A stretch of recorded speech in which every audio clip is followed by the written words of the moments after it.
When you go to read a book, do you prefer audiobooks, ebooks, or are you more traditional and you like to hold a book in your hands? Hi everybody, it's Christopher and welcome to Life's Not Over, It Just Looks Different on YouTube.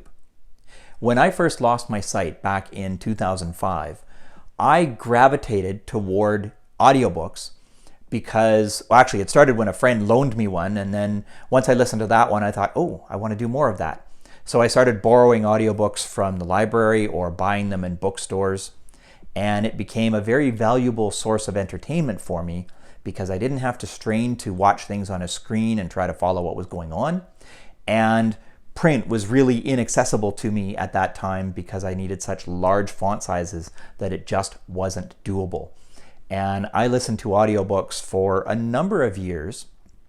Again, like I said, doing it very old school, where I would get these books on CD and I was going out for a walk and I would take a few CDs with me and play them in my portable disc player, taking however many books or discs I thought that I would need on that day's journey. And I did that for a number of years until I got my iPhone and realized the wonder of downloading ebooks.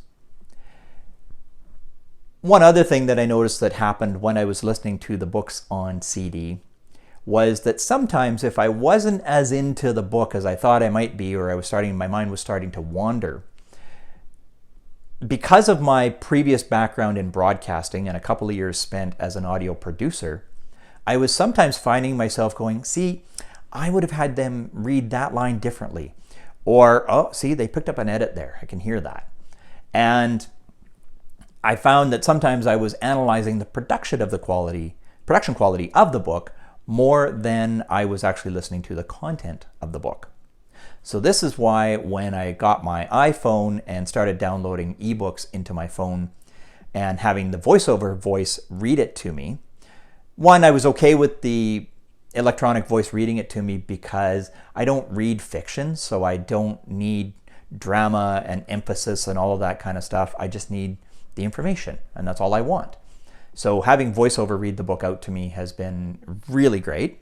Having access to ebooks gives me broader selection because not all books get turned into audiobooks. It's very expensive and time-consuming to produce audiobooks.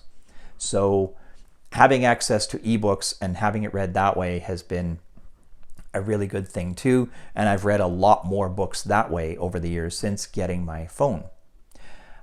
I did try audiobooks again a few years ago, and I started downloading them from a service that I could use to listen to audiobooks.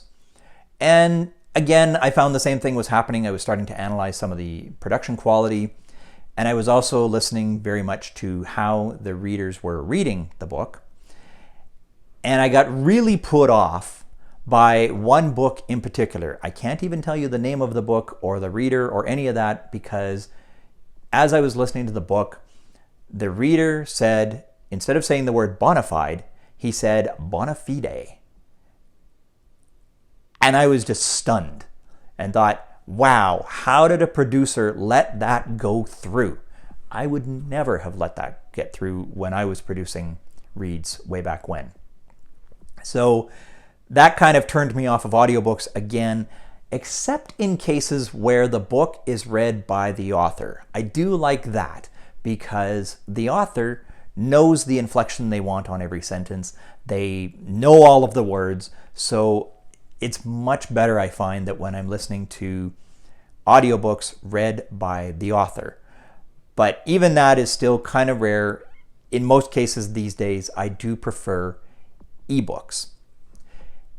And I suppose one of the ironies of my reading of ebooks and audiobooks and that sort of thing is that prior to my sight loss, I wasn't much of a reader. I didn't actually spend a lot of time reading books, probably because I was distracted by everything else I could do with my sight, that I was off doing so many other things and never really gravitated toward reading until I lost my sight and found that as a method of entertainment and information gathering. So that's something that has happened since my sight loss as well.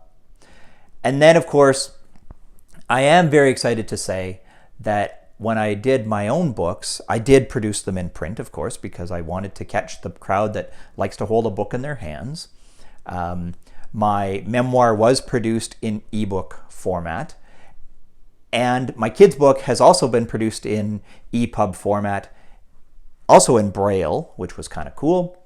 And more recently, the kids' book was produced in audio format about last year, and more recently my memoir has now been produced in audio format through the CELA Library, the Centre for Equitable Library Access, which is a go-to source in Canada for people with sight loss to be able to gain access to books, whether they want them in Braille, large print, or audio.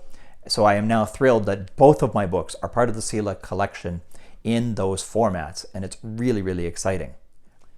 I don't know what it's been about 2022, but since the start of the year, I think I've listened to more ebooks and even audiobooks this year than I did all of last year. I don't know what has changed, or maybe I'm just finding more time to do it. I'm not sure what has changed for me, but it's been a great experience. I've been reading some fantastic books, learning a lot, and ebooks, I think, will always be a part of my life and a favored form of entertainment. That is everything I wanted to share in today's video. I want to thank you very much for watching. I really do appreciate each and every one of you who watches these videos, who clicks like down below, who has subscribed to the channel. Thank you all so much for doing so. It really means a lot to me, and I hope you have a wonderful day.